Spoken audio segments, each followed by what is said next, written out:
Good evening, everyone, and welcome to the Technovation webinar series. In this webinar, we're going to discuss the 4 business plan module lessons and the ideation lesson. Before we get started, I wanted to go through a few of the tools that are on the Technovation website, which I find really useful as a mentor and will help you at various points during the business portion as well as the coding portion of the challenge. So if you start at your mentor dashboard, you'll see on the right-hand side there's a list of helpful tools. So you have the curriculum, the project workbook, and the submission guidelines. Within the submission guidelines is the business plan checklist, which is one of the most useful tools a mentor as well as teams can have during the challenge.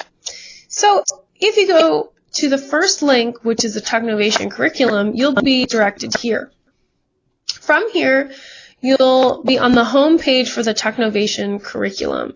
This shows the judging rubric, the awards page, some tutorials, as well as each of these blocks that you see in the week-by-week program includes a link to a lesson plan.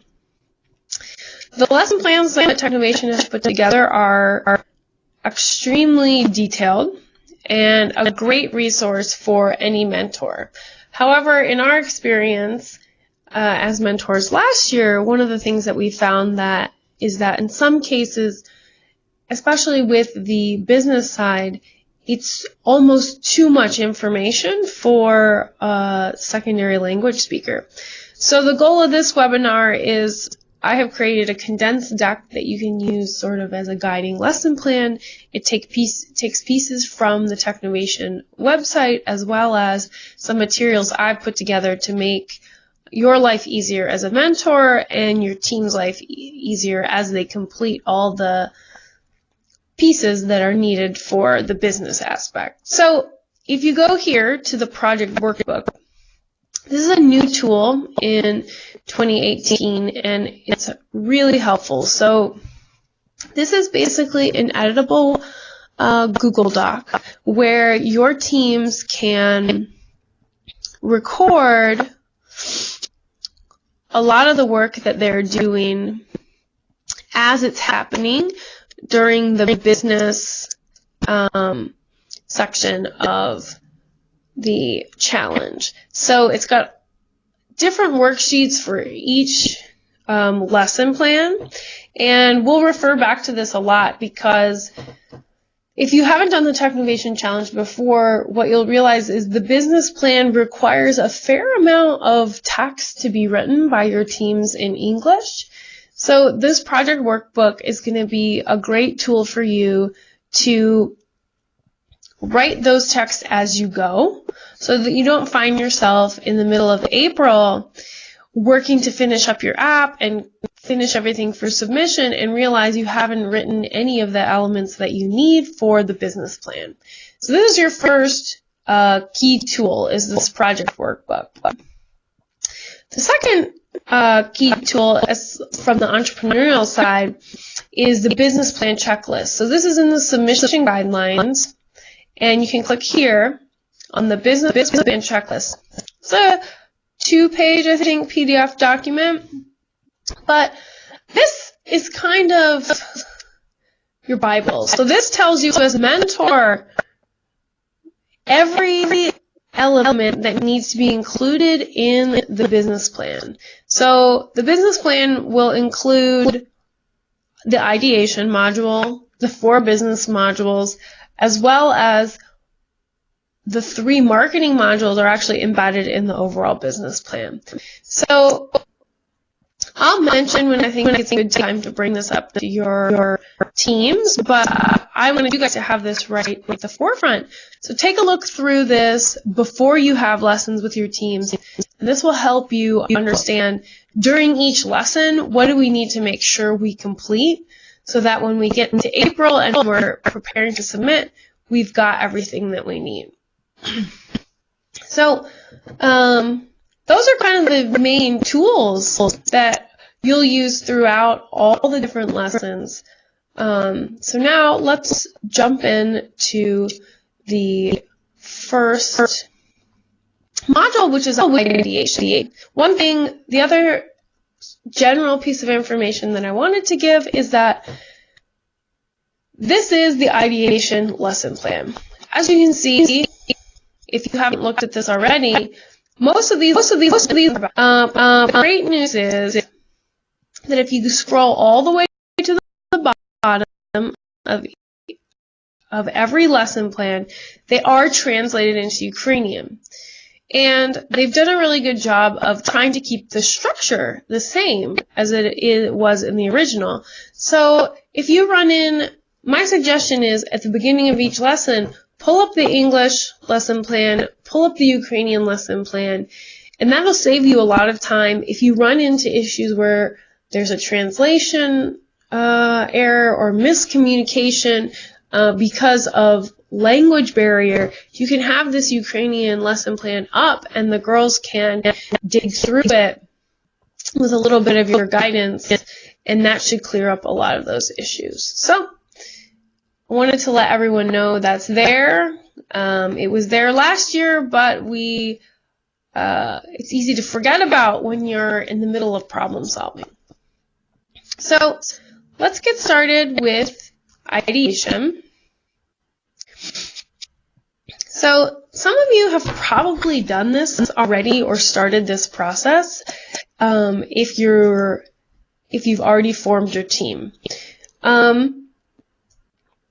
But I'll just walk you through my idea of a good process of how to get the ideation working and to make sure that the idea that your girls come up with is one that is viable for the Technovation challenge. So to start off, we have the 6 Technovation themes. So these themes, your idea, your business idea, your app is not required to conform to one of these 6 themes in the 2018 challenge, but these are in general the themes that teams around the world will be working towards. So I've done my best to simplify these. You can just walk the girls through them. In general, they should have some idea what they are. So after you walk them through the themes and you hear some of their initial ideas, you can go through the brainstorming process. So you can either do a general brainstorm, which I have here on the left, or one of the things that Technovation recommends, which I really like, is this needs assessment of your community from A to Z. However, I think that for most girls involved in the challenge in Ukraine, they can think a little quicker and a little more in depth in Ukrainian. So my suggestion is to do this exercise in Ukrainian and then have them translate it. So you put the Ukrainian alphabet A to Ya on the board, and you have them put different aspects that relate to their community in Ukrainian. Then have them discuss these ideas, pick a few of the best ones, and then you can translate them to English and organize them around one of the 6 themes. So once you've gone through the brainstorming process, and I know anecdotally we've talked to some of the mentors from last year, and for some teams this took 15 minutes, and for some teams this took 6 or 7 meetings. Try to keep the deciding on a problem and the ideation stage down to at least 2 meetings, because once you've decided on the app that you're going to focus on, there's quite a bit of stuff to get done between now and the end of April. So once you have decided on your problem or a list of problems, now you're going to probably have narrowed it down to 3 or 4. Have the girls develop the problems a little more deeply. Have them articulate why this problem is important, who will be affected by it, and then have them discuss which of these 3 or 4 main problems that they really want to focus on and choose one. So once you have your problem, the next step is to begin the foundation of how you're going to solve it. I know that this is Technovation has a really good example here where they talk about solving world hunger with an app. One of the key things you need to remember is whatever problem you choose to focus on, it needs to be solvable through a Android app. So, can you solve world hunger in an app? No. Perhaps you can, but you can perhaps create an app that connects people in need of food to people who are willing to donate food, for example. So, use these 4 questions to pressure test the problem that you've decided to solve. Why is it important? Can it be solved with the app? And what features of mobile apps can you use to highlight the technical aspects that your team have accomplished and also solve the problem? So if you can answer yes to most of these questions, then you're ready to move on. If you're still struggling with 2 or more of these questions, then you need to go back to the drawing board and clarify your problem or rethink the problem that you're looking to solve. So then the next step is to write your problem statement. I don't think I can overstate the importance of writing the problem statement, because you will use the work that you do in the problem statement will be used to write the mission statement. It will be used to write the positioning statement. It will inform a lot of the market research. So spending the time, some of these questions seem a little intuitive. They seem like something that doesn't need to necessarily be written down. It seems like, but I promise you, if you take the time to go to your project workbook, fill out the template for creating a problem statement, and answer these 4 questions, and write a few sentences around each of these questions, it will make all the future writing that you need to do a lot easier. So spend some time on this. And that's ideation. So once you have your idea, then you can start thinking about what type of business you want to be and develop your mission statement. So the 2 key elements that come out of business 1 are what type of business will you be and what is your mission statement. So let's move into the first aspect. So what is a business? It's some organization or person doing something or selling something. So this is a table that I pulled right off the Business One Technovation website. And I've tried to simplify the language a little bit. And I've tried to give examples of the 3 types of business with Ukrainian companies, because I thought that that would maybe help solidify the situation a little more for our teams. I think most teams will understand what a for-profit company is and what a non-profit company is, but social enterprise is a relatively new type of organization, and I wasn't able to find tons of examples of this within Ukrainian companies, but the Walnut House, for example, is a catering company that trains women who come from households of domestic violence, and a portion of the proceeds go towards maintaining a shelter for those women as they're being trained on these new skills. Probably the most famous example in America is Tom's. If your team knows about TOMS, that's a great thing to walk through. If they don't, then you can kind of walk through an example like the walnut house. So this gives you, this is a walkthrough example of, imagine you're starting a food cart and how this comes to fruition depending on your type of business. So just to make sure that the girls understand the kind of business that they want to start, try to get them to list a few more businesses that they know, international, doesn't matter, any businesses that they know that fit each of these 3 categories, and have them explain how they know that that's correct. So once they have a decent understanding of the different types of businesses, then we can write the mission statement. So the mission statement is a summary of the values of your organization. Good mission statements are very short, less than 50 words.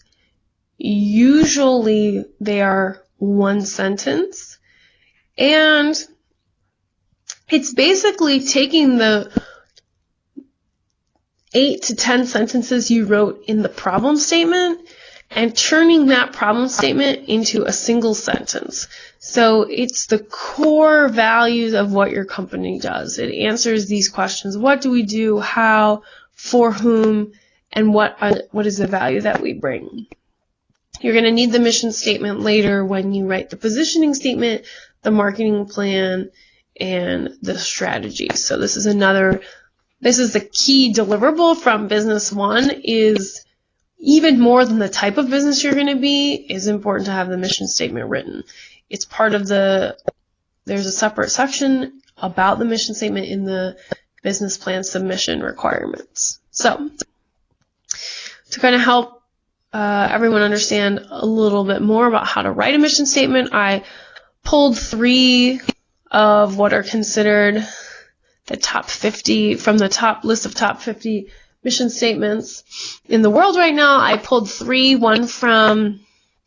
I tried to pull 1 from each type of business and walk through how you analyze that sentence, that mission statement, and how it answers those 4 questions. So you can walk them through these examples. Hopefully they'll help. In the PowerPoint version of this deck, which is on the Google Drive, there's also a link to additional examples of great mission statements. If your girls are interested, if you guys are getting stuck, you can go and look there and get some more inspiration. So once you've done that, then you can go to your project workbook, fill in the mission statement template, and hold on to that because you'll need to use it again moving forward, starting with business 2. So once you have your mission statement written, then you want to decide on your business type. It seems a little intuitive, right? It seems like you would choose a type of business and then choose a mission, but having the problem statement and having the mission statement tell us our goals. And once you have your goals, it should be easier to decide what kind of company that you're going to be. If your goal is to bring value, then you're probably a for-profit company. If your goal is to improve society in some way while making a product, then you're probably a social enterprise. If your goal is to serve the needs of certain people in the best way possible, then you're probably a nonprofit. So you look at your mission statement, look at the type of businesses you have, and then pick the type of business that you want to be. And so that's business 1. So now from ideation, you had your problem statement and the sort of company that you're going to make. You have your mission statement and the type of business that you're going to create. And now you move into market research. So This is probably Business 2 and Business 3 are probably the biggest, meatiest, I guess, lessons on this half of the curriculum and the challenge. It gives your team their first opportunity to sort of split and work on different aspects of the project and delegate tasks between each other and come back and regroup and try to understand consensus. But market research also should have a huge impact on what you do on the coding side of the business, on the coding side of the project, because it will inform the type of features that your app needs, the type of screens that you want to build, different things like that. So in Business 2, you have two pieces. You have consumer research, which is exactly what it sounds like, learning more about your consumers, or if you're in an app, your users, understanding your target consumer, and then competitive analysis. So there are three main types of consumer research: interviews, surveys, and trend research. For our purposes, I don't recommend trend research because most of your teams don't have the level of English or the level of experience to read industry reports in English. So more likely than not, you're going to be conducting interviews or you're going to be conducting surveys. We've got a little bit of pros and cons here that you can help walk them through. But try to, I would say, get, one of the things we saw last year is like, oh great, consumer research. We'll just create a poll on Instagram or a poll on Facebook and we'll ask one question and we'll see how it comes back. The goal here is try to get enough data that you can make 2 or 3 charts for your business plan. That'll kind of help get them thinking on a little bit broader scale. So at this point, you're going to want to break your teams up into 2 groups. You're going to have somebody who's going to do consumer research, who's going to conduct these interviews or surveys, and you're going to have another team that's going to do the competitive analysis. There is a really great template in the student workbook that helps them understand how to build a good interview, how to build a good survey, what questions they should ask, how they should ask them. So they can use that as their guideline, and pretty much they can just fill that worksheet out and then conduct the surveys or interviews, and it should be enough information. But so whoever becomes team consumer research will come back to the whole group and they'll report on how they collected the information, what they found, what they asked, and most importantly, now we have this information. How will it change our app? How will it change? Maybe it will change the type of business we are. Maybe it will change our goals. Maybe it will change the way we reach our consumers. Maybe it will change the way we earn money within the app. So the other half of the group will be working on competitor analysis. So competitor analysis is just what it sounds like. As a mentor here, I highly suggest that at this point you know what kind of app that they want to make. I suggest coming to this lesson with an example of a competitor.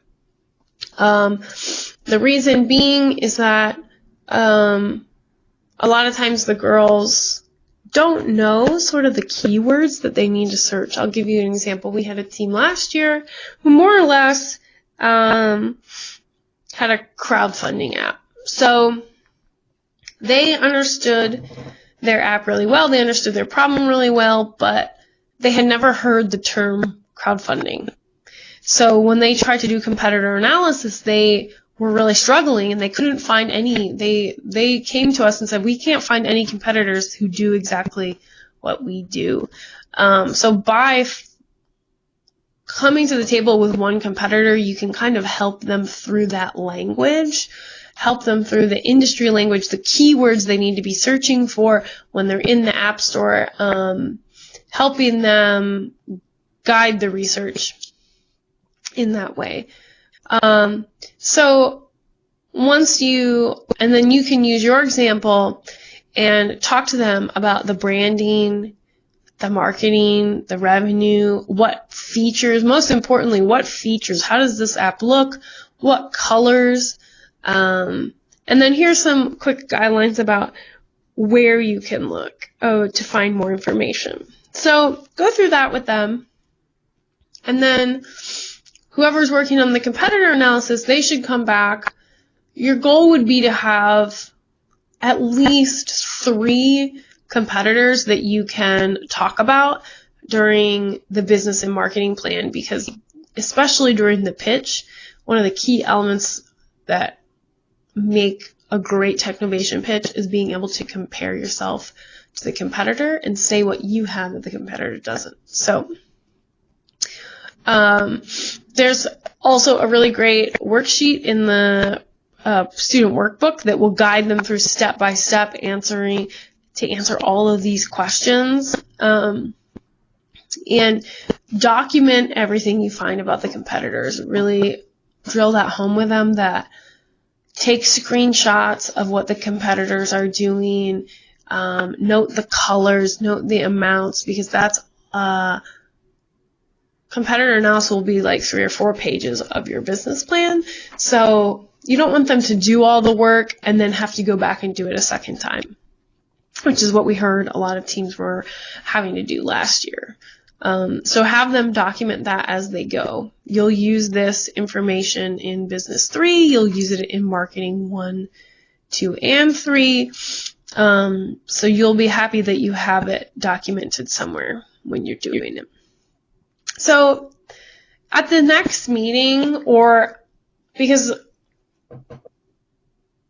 what you'll need to do is basically have a lesson and explain to the 2 groups these things. Then have them take their respective worksheets, go and do the analysis in the interviews and the surveys outside of your structured meeting time, and then come back to you or come back to each other, analyze what each team found, and then decide how that will impact the app. How will it impact the business type? How will it impact what features you'll offer, etc. So,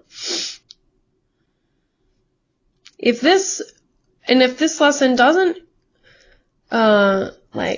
inspire any changes in the original plan to your app, then you probably haven't done enough research and you should be going back. So that's market research.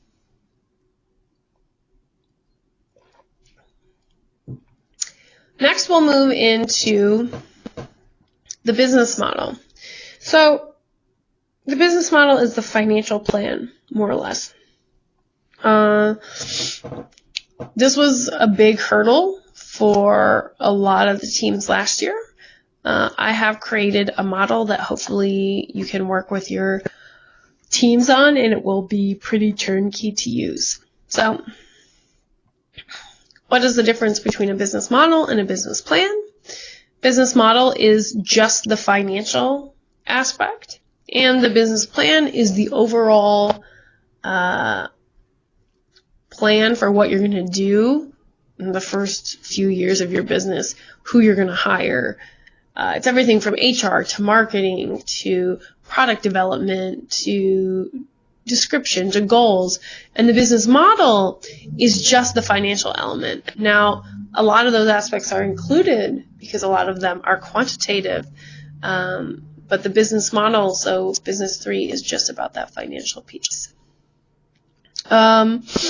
So to go through the food cart example that we talked about in Business 1, we can use this to talk about starting capital.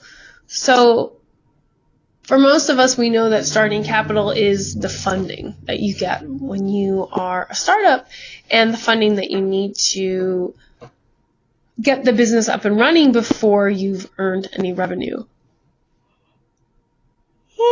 Excuse me.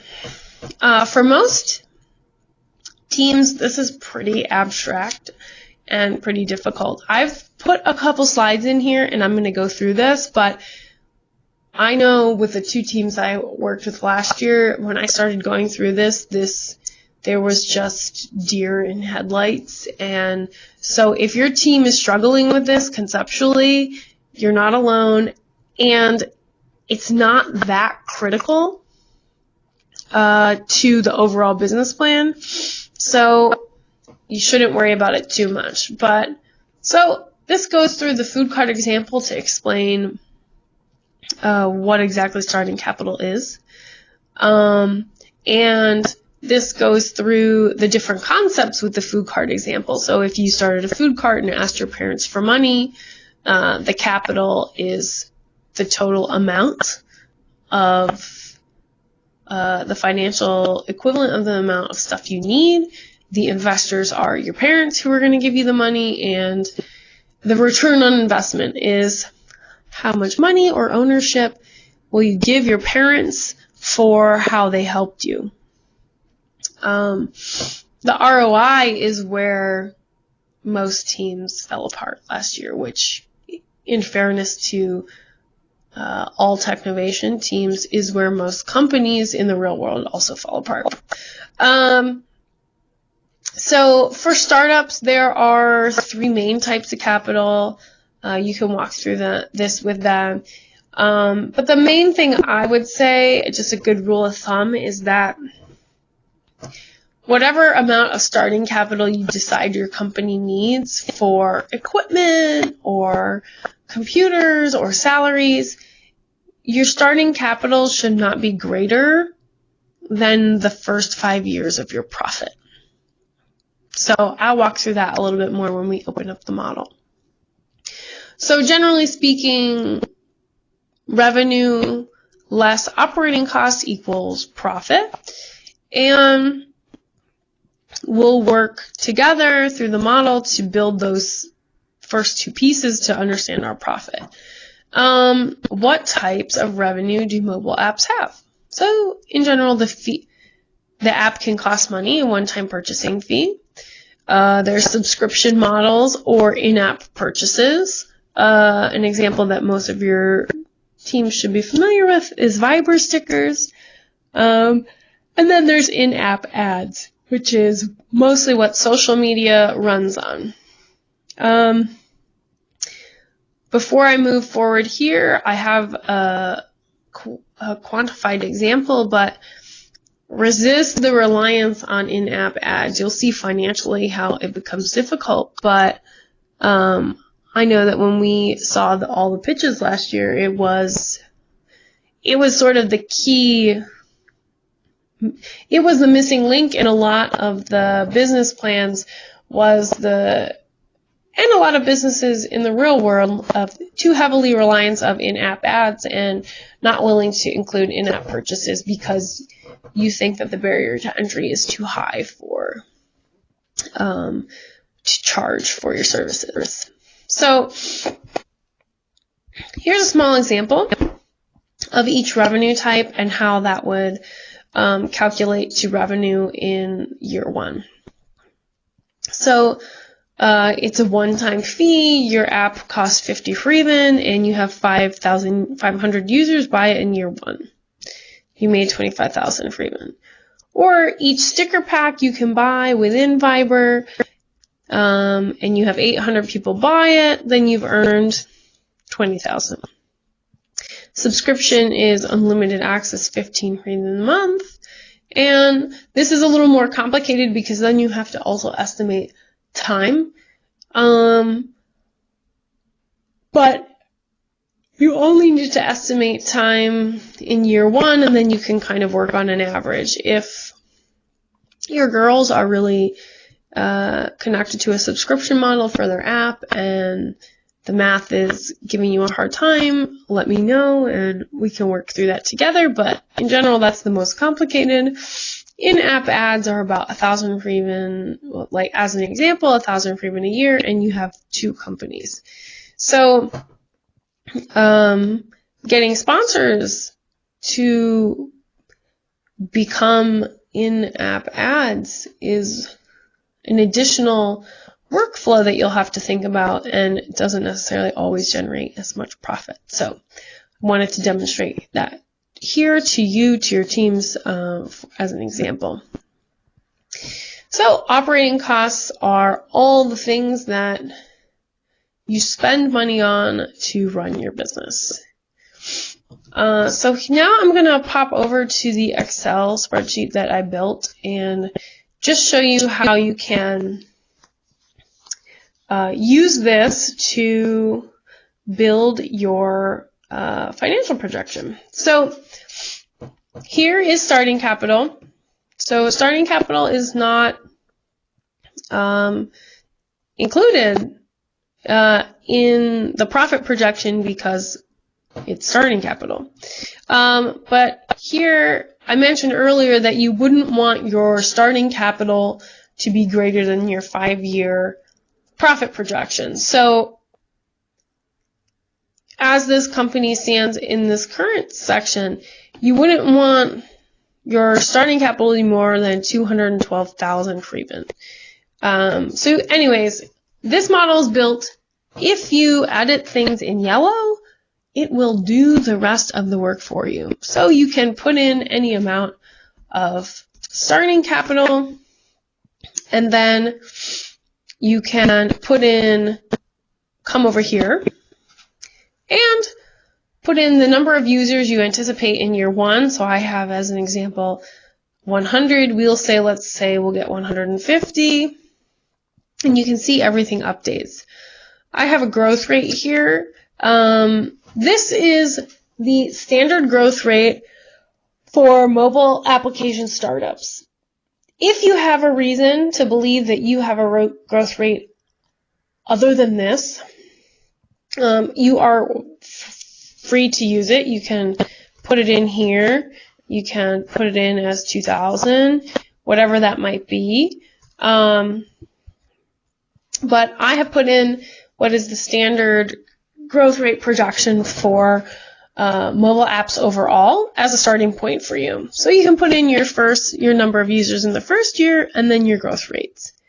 Then you can put in the revenue model. So in this case, you have an app that costs 50 for even, and you also have in-app purchases that cost 25 for even, and you have 2 advertisers and each ad costs 1,000 for even.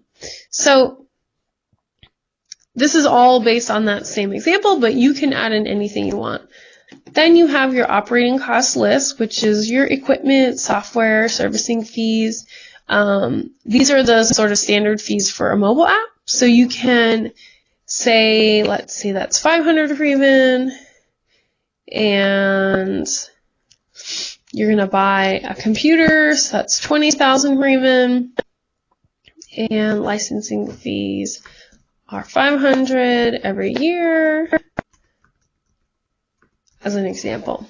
So this is how the model works. The model is intended to make your life easier if you are not Excel savvy, if you are not financially savvy on your own.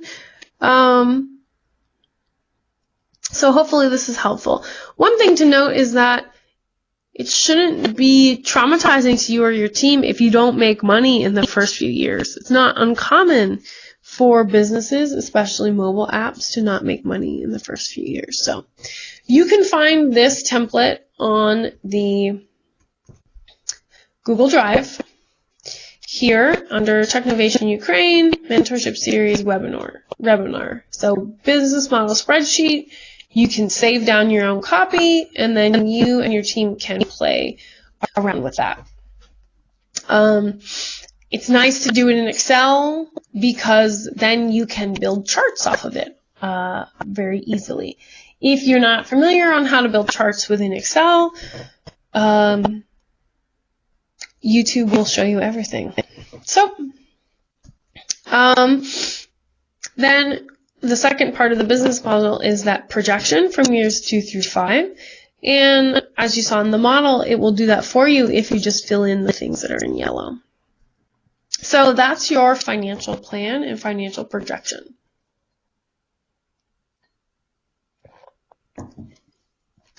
The business plan. So now this is really the place where you bring everything you already did together. So this is where you write it all down. This is your final presentation, basically, of all the work you've done on the business side to the Technovation judges. So Technovation, they have a great little video. Here, I highly suggest how to write a business plan under Business 4. You can start with that video. And it goes through the 6 parts of a business plan. And it gives 6 tips of how to do it well.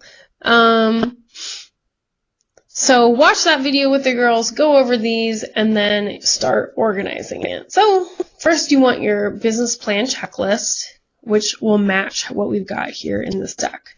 So company description. What you already have to help you write your company description. You have your mission statement from Business 1, and you have your positioning statement, which you will write in Marketing 3. Don't quote me on it, but Marketing 3, I believe you'll write your positioning statement. So use those 2 documents and add to it how you started your business, how you decided what type of business, and what everyone's job is, who is a team member of your current business. After that, you'll write your product and service description. You'll use your positioning statement again. It's another key piece of information you'll write from the marketing. You'll use your market research outline to talk about your advantages over the competition. And a big part of the product and service description is going to come from the prototyping work that you do on the coding side. Just a general description of how the app works. Market analysis is basically everything you did in Business 2. It's all the info from the market research outline as well as the positioning statement, which you'll see in the marketing webinar is just the positioning statement is kind of what makes you special compared to competitors. So after you have used those 2 pieces of information, you'll want to write a written summary, including the key information about competitors and any charts or data that you collected during the interview process and during the competitor analysis process. The marketing plan. So the marketing plan is going to be everything you did in marketing 1, 2, and 3. So there is a marketing plan outline. So you'll have a lot of this already written. You'll just need to put it in more narrative form, as well as the business model, because the marketing plan includes how you're going to make money, and the revenue model is built off of your marketing plan. How will you reach consumers, and how will they pay for the services that you provide? You'll also need to add information about the kinds of employees that you have, as well as what you're going to do from the moment that your app is ready in the App Store until consumers start using it. So that's part of your marketing strategy, which you'll discuss with your team in a different lesson. Financial plan and projections should just be that Excel spreadsheet. You can even just do screenshots of it. But to the extent possible, make a few graphs, make a few charts. If you aren't familiar with how to use basic Excel graphs, Canva is another really great data visualization tool. It's free. You can make a lot of really cool charts and graphs and infographics in Canva. So I suggest doing that. It will definitely make your business plan look a little slicker and more interesting compared to the competition. And then, as it mentions in the video, you'll want to write the executive summary last. So the executive summary is the piece of the paragraph or two that kind of catches the reader of why they should dig into your business plan in general. So it should talk about who you are, what you offer, who your target market is, the purpose of making your app, and then your financial goals. So this doesn't all need to be written. Some of this can be visual, as long as it includes all 5 of these aspects. So you don't want to just have a chart, but a chart or an infographic is a nice way to break up some of the text here. You'll use information from your mission statement, your product description, and your marketing goals to complete your executive summary. So that's a lot, but hopefully this was helpful. You've got your 5 Technovation curriculum pages. You've also got your project workbook where you're recording all the work you're doing, and you've got your business plan checklist. In addition to that, you've got your marketing plan outline, your positioning statement outline, your business plan checklist, and your business model spreadsheet. If you have any questions, feel free to reach out on the Facebook page, via email, to the Technovation Ukraine email, and we will see you back for the next webinar.